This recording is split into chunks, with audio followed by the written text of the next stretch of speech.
طلال المداح رحمه الله رحمة واسعة، الذي عرف بحبه للناس وتقديم الخير للغير، وجدنا له هذا العمل الصالح وهو يقرأ آيات من القرآن الكريم.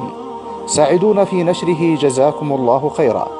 فإذا نشر بعض الناس أغانيه فلننشر له هذه المقاطع التي نسأل الله أن ينفعه بها الآن في قبره، يوم لا ينفع مال ولا بنون إلا من أتى الله بقلب سليم.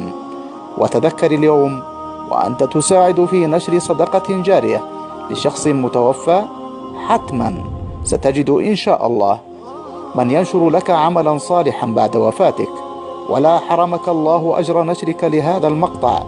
إن الذين كفروا سواء عليهم أأنذرتهم أم لم تنذرهم لا يؤمنون.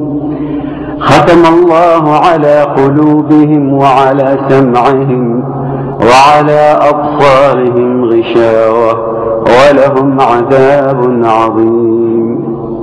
ومن الناس من يقول آمنا بالله وباليوم الآخر وما هم بمؤمنين، يخادعون الله والذين آمنوا وما يخدعون إلا أنفسهم وما يشعرون. في قلوبهم مرض فزادهم الله مرضا ولهم عذاب أليم بما كانوا يكذبون.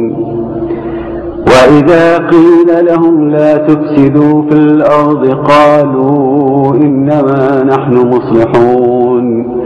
ألا إنهم هم المفسدون ولكن لا يشعرون.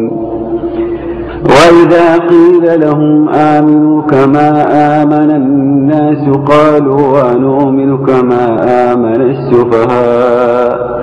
ألا إنهم هم السفهاء ولكن لا يعلمون.